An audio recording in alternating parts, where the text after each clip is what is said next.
everyone, I am Preeti from MLN family. I hope you all are very well at your home. तो आज हम discuss करेंगे हमारा class 12 का business का जो चैप्टर नंबर 5.3 है उसके बारे में। हमारा जो इसके अंदर टॉपिक है वो है डेलीगेशन एंड डिसेंट्रलाइजेशन। सबसे पहले हमने लास्ट वीडियो के अंदर डेलीगेशन ऑफ अथॉरिटी के बारे में कुछ पढ़ा था। तो डेलीगेशन ऑफ अथॉरिटी हमारा क्या होता है? Delegation of authority means to assigning the jobs to some other person and giving responsibility and authority to do that work. It means कि हमें क्या करना होता है कि हम क्या करते हैं इसके अंदर डेलीगेशन होता है किसी चीज को सौंपना। हम कोई काम सौंप सकते हैं, हम कोई रिस्पॉन्सिबिलिटी सौंप सकते हैं, हम कोई पावर है, अथॉरिटी है वो डेलीगेट कर सकते हैं। तो वो क्या कहलाता है? हमारा डेलीगेशन कहलाता है। हमारा जो टॉपिक है वो है डेलीगेशन की चीज का, अथॉरिटी का। Authority means power, power to take decision, power to do a work, not to do a work. तो it means assigning work to others and giving them authority to do it. यानी कि इसके अंदर हम work को क्या करेंगे? Assign करेंगे, दूसरे व्यक्ति को सौंपेंगे और साथ ही साथ जो अथॉरिटी है वो भी हम क्या करेंगे? दूसरों को करने के लिए देंगे। यानी कि उस काम को जब हम किसी को सौंपते हैं तो काम को करने से रिलेटेड जितने भी डिसीजन लेने होते हैं, जैसे फॉर एग्जांपल मैन्युफैक्चरिंग बिजनेस है तो हमने किसी को, जैसे प्रोडक्शन डिपार्टमेंट है तो प्रोडक्शन डिपार्टमेंट के अंदर किस क्वालिटी का रॉ मटेरियल यूज होगा वो अथॉरिटी हम किसको दे देते हैं? जो प्रोडक्शन मैनेजर है उसको। उसके बाद डेलीगेशन ऑफ अथॉरिटी के हमारे क्या आते हैं? 3 बेसिक एलिमेंट जो हमने लास्ट वीडियो में भी डिस्कस किए थे। First one is responsibility, second one is authority and third one is accountability. जो रिस्पॉन्सिबिलिटी है वो असाइनिंग जॉब के साथ क्या हो जाती है या असाइनिंग वर्क के साथ क्या हो जाती है? क्रिएट हो जाती है। रिस्पॉन्सिबिलिटी हमारी कब क्रिएट होती है? जब किसी व्यक्ति को कोई काम जो है वो सौंप दिया जाता है। जैसे आपके क्लास टीचर ने या मैंने आपको क्या किया, कोई भी काम सौंपा, आपको कुछ क्वेश्चन दिए हैं सॉल्व करने के लिए एज ए होमवर्क, तो वो आपकी क्या बनती है? उसको करना रिस्पॉन्सिबिलिटी बनती है। उसके बाद आती है बात अथॉरिटी की।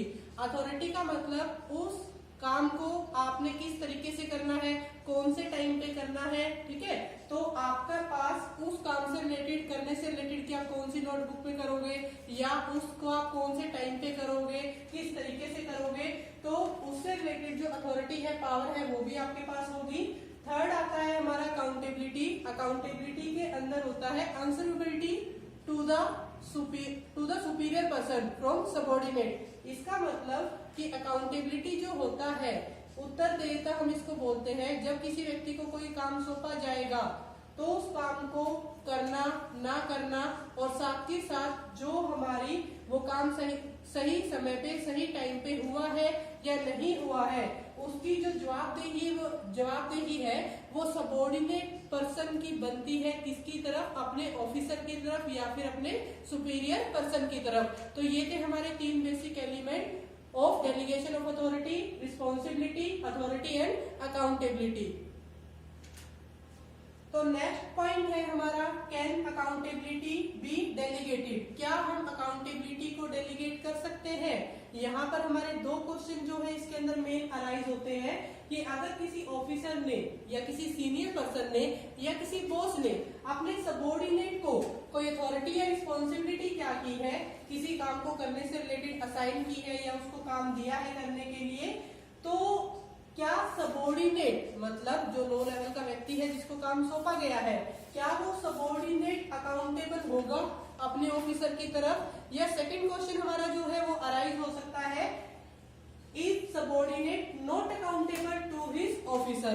तो 2 बातें हमारी इसके अंदर निकल के आती है कि जो सबॉर्डिनेट है, सबॉर्डिनेट का मतलब है एक तरीके से हम नौकर बोल सकते हैं। जिस व्यक्ति को कोई काम दिया गया है, लो लेवल के व्यक्ति को, किसी वर्कर को, किसी फोरमैन को मैनेजर ने जो काम दिया है, तो मैनेजर जो होगा वो सुपीरियर या ऑफिसर होगा और जो वर्कर है या फोरमैन है वो कौन होगा? लो लेवल का पर्सन, लो लेवल की जॉब का पर्सन जिसको वो काम दिया गया है, जिसको आप क्या बोल सकते हो? सबॉर्डिनेट भी बोल सकते हो। तो क्या सबॉर्डिनेट, क्या वो वर्कर अकाउंटेबल है उस काम की रिस्पॉन्सिबिलिटी को लेकर अपने ऑफिसर की तरफ? क्या वो अकाउंटेबल नहीं है उस ऑफिसर की तरफ? अपनी रिस्पॉन्सिबिलिटी को लेकर। तो यहाँ पर इन दोनों क्वेश्चंस की एक्सप्लेनेशन के तौर पर हम ये कह सकते हैं कि जो हमारी अथॉरिटी है वो तो डेलीगेट की जा सकती है, जो हमारी रिस्पॉन्सिबिलिटी है वो भी डेलीगेट की जा सकती है, बट जो हमारी अकाउंटेबिलिटी है वो डेलीगेट नहीं की जा सकती। जो अकाउंटेबिलिटी होती है, जवाबदेही होती है, जैसे अगर मुझे प्रिंसिपल सर ने कोई काम दिया तो उस काम को चाहे मैं खुद करूं चाहे मैं किसी और व्यक्ति से करवाऊं, तो उस काम को करने या ना करने की जो आंसरेबिलिटी है या जवाबदेही है वो किसकी बनेगी? सिर्फ मेरी ही बनेगी। उसके बाद हमारा टॉपिक आता है डिवीजन ऑफ लेबर। डिवीजन का मतलब होता है डिवाइड करना। लेबर जो काम करने वाले कर्मचारी है हमारे बिजनेस के अंदर, तो कोई भी ऑफिसर या कोई भी एक, जैसे जनरल मैनेजर की हम बात करते हैं या फिर हम टॉप लेवल की व्यक्ति की बात करते हैं जो बिजनेस के अंदर है, वो अकेला इतना कैपेबल या सक्षम नहीं होता कि सारे के सारे बिजनेस एक्टिविटी या सारे के सारे बिजनेस के कामों को खुद ही क्या कर सके? परफॉर्म कर सके। तो no officer is capable to the extent that he himself will perform all the activities for successful completion of a job and officer divides the whole work। तो इसके अंदर क्या किया जाता है? जो ऑफिसर है वो एक पूरे जॉब को छोटे छोटे पार्ट में क्या कर देगा? डिवाइड कर देगा, और उस प्रत्येक छोटे छोटे कार्य को क्या किया जाएगा? अलग अलग व्यक्तियों को सौंपा जाएगा उस काम को करने के लिए। The whole process is called division of labour.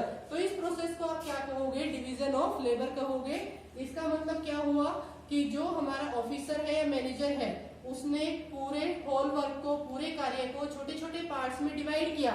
जैसे आप डिपार्टमेंटलाइजेशन करते हो, यानी कि किसी भी बिजनेस में प्रोडक्शन का डिपार्टमेंट अलग बना जो गुड्स को प्रोड्यूस करने का काम करेगा, सेल्स का डिपार्टमेंट अलग बना जो गुड्स को सेल करने का काम करेगा, या फिर परचेज डिपार्टमेंट अलग बना, जैसे रॉ मटेरियल है, कुछ इक्विपमेंट्स है, टूल्स है, वो आपने परचेज करने हैं। मार्केटिंग डिपार्टमेंट अलग बनेगा हमारा, एडवर्टाइजिंग डिपार्टमेंट अलग बनेगा। तो इसी तरीके से हमने पूरे होल वर्क को छोटे छोटे पार्ट में डिवाइड करके और उस छोटे छोटे कार्य को अलग अलग व्यक्तियों को सौंप दिया, और राइट पर्सन को राइट जो भी सौंपी जाएगी। इसका मतलब जो व्यक्ति जिस कार्य को करने में स्पेशलाइज होगा या सक्षम होगा उसको वही काम हम क्या करेंगे? सौंपेंगे। तो this is called division of labour. अब हम बात करते हैं process of delegation of authority की। जो हमने 3 एलिमेंट पढ़े थे डेलीगेशन ऑफ अथॉरिटी के अंदर, रिस्पॉन्सिबिलिटी, अथॉरिटी और अकाउंटेबिलिटी, तो इसकी प्रोसेस के अंदर वही 3 स्टेप हमारे फॉलो किए जाते हैं उसको कंप्लीट करने के लिए। तो फर्स्ट आता है हमारा असाइनिंग रिस्पॉन्सिबिलिटी। असाइनिंग रिस्पॉन्सिबिलिटी वही किसी व्यक्ति को कोई वर्क है वो असाइन करना या कोई काम सौंपना, और वो वर्क असाइन करने के साथ ही उसकी रिस्पॉन्सिबिलिटी जो है वो क्रिएट होती है। सेकंड आता है ग्रांटिंग अथॉरिटी। इट मीन्स जब हम किसी व्यक्ति को कोई वर्क या कोई कार्य है, कोई रिस्पॉन्सिबिलिटी है वो असाइन करते हैं, तो उस काम को करने से रिलेटेड जितने भी डिसीजन लेने की पावर होती है, जिसको हम क्या कहते हैं? अथॉरिटी होती है, वो भी हम उसको ग्रांट करेंगे या प्रोवाइड करेंगे। फिर आता है फिक्सिंग अकाउंटेबिलिटी। जिस व्यक्ति को जो कार्य सौंपा गया है वो व्यक्ति उस कार्य को सही टाइम पे उसने किया नहीं किया, उसकी जवाबदेही सिर्फ उसी व्यक्ति से मांगी जाएगी जिसको वो वर्क क्या किया गया था? असाइन किया गया था। तो इसके बाद हम बात करते हैं importance of delegation of authority के बारे में। तो जो डेलीगेशन ऑफ अथॉरिटी है वो हमारे पूरे बिजनेस ऑर्गेनाइजेशन का एक बहुत ही इंपॉर्टेंट पोर्शन है, जिसके अंदर काम को बांटा गया, अलग अलग व्यक्तियों को काम सौंपा गया। काम सौंपने के साथ साथ जो पावर है, अथॉरिटी है, वो उनको सौंपी गई, और अकाउंटेबिलिटी हम क्या करते हैं? इसके अंदर क्रिएट करते हैं, क्योंकि जवाब उसी व्यक्ति से मांगा जाएगा जिसको वो काम सौंपा गया था, चाहे वो काम खुद करे, किसी और से करवाए या उसको समय पे ना करे। तो अब आती है बात कि इसकी बिजनेस में हमारी क्या इंपॉर्टेंस होती है। तो सबसे पहला आता है हमारा इफेक्टिव मैनेजमेंट, कि बिजनेस की जो मैनेजमेंट होती है, मैनेजमेंट का मतलब क्या हुआ हमारा? किसी भी कार्य में से अगर आप मैनेजमेंट को क्या कर देते हो? माइनस कर देते हो, तो हमारे बिजनेस जो होता है वो एक तरीके से जीरो या नील जो है वो माना जाता है, क्योंकि आप बिजनेस के साथ साथ जो नॉन बिजनेस ऑर्गेनाइजेशन है हमारी, या फिर जो हमारी घरेलू एक्टिविटी की जाती है, हर कार्य को करने में आपको मैनेजमेंट की क्या होती है? रिक्वायरमेंट होती है। तो एक इफेक्टिव मैनेजमेंट बनाने के लिए डेलीगेशन ऑफ अथॉरिटी का यूज किया जाता है, क्योंकि एक अकेला व्यक्ति हर कार्य को नहीं कर सकता, इतना कैपेबल या सक्षम हो नहीं होता। एम्प्लॉय डेवलपमेंट इसके अंदर अपने आप हो जाती है। किस तरीके से? क्योंकि सबॉर्डिनेट्स को जब काम सौंपा जाएगा और उनको काम सौंपने के साथ साथ हम अथॉरिटी भी डेलीगेट करेंगे, तो उनके मन में अपने आप के लिए एक इम्पोर्टेंस जो होती है बिजनेस की तरफ से वो क्रिएट हो जाती है। उनको ऐसा लगता है कि वो बिजनेस का एक इम्पोर्टेंट पार्ट है, इसीलिए उनको पावर या अथॉरिटी जो है वो क्या की गई है, सौंपी गई है। तो एम्प्लॉय की डेवलपमेंट यानी कि उनका जो ओवरऑल विकास है वो होने के चांसेस इंक्रीज हो जाते हैं। जो एम्प्लॉइज है वो इसके अंदर मोटिवेट होते हैं और अच्छा कार्य करने के लिए। फैसिलिटेशन ऑफ ग्रोथ किसकी? पूरे ओवरऑल बिजनेस ऑर्गेनाइजेशन की। Basis of management hierarchy. तो इसके अंदर क्या होता है कि जो हमारा कम्युनिकेशन का सिस्टम है, जो हमारा बॉटम से कहा जाता है टॉप की तरफ, वो इसके अंदर इंप्रूवमेंट होने के चांसेस होते हैं। जो काम हमारा सौंपा जाता है वो टॉप लेवल का व्यक्ति मिडिल लेवल और लो लेवल के व्यक्ति को सौंपेगा, बट जो कम्युनिकेशन है हमारी, जैसे अकाउंटेबिलिटी की हम बात करते हैं, तो लो लेवल का व्यक्ति है सबऑर्डिनेट जो है वो किसको जवाब देगा? अपने सुपीरियर पर्सन को। और उसके बाद बेटर कोऑर्डिनेशन होने के चांसेस भी होते हैं। क्यों होते हैं? क्योंकि पूरे होल वर्क को छोटे छोटे पार्ट्स में आपने क्या कर लिया? डिवाइड कर लिया। जब आप अलग अलग टाइप के कार्यों को अलग अलग तरीके से डिवाइड करोगे और उन सभी स्मॉल काम को या वर्क को अलग अलग व्यक्तियों से ही करवाया जाएगा, तो यहाँ पर जो बेटर कोऑर्डिनेशन है वो भी हमारा बनता है। जैसे हम डिपार्टमेंटलाइजेशन में करते हैं, production department, sale department, marketing department है हमारा, एडवर्टाइजिंग डिपार्टमेंट है, पर्सनल डिपार्टमेंट है। तो इस तरीके से इसीलिए वो चीजें की जाती है ताकि वो एक दूसरे को कोऑर्डिनेट करके प्रॉपर तरीके से जो कार्य है वो कर सके।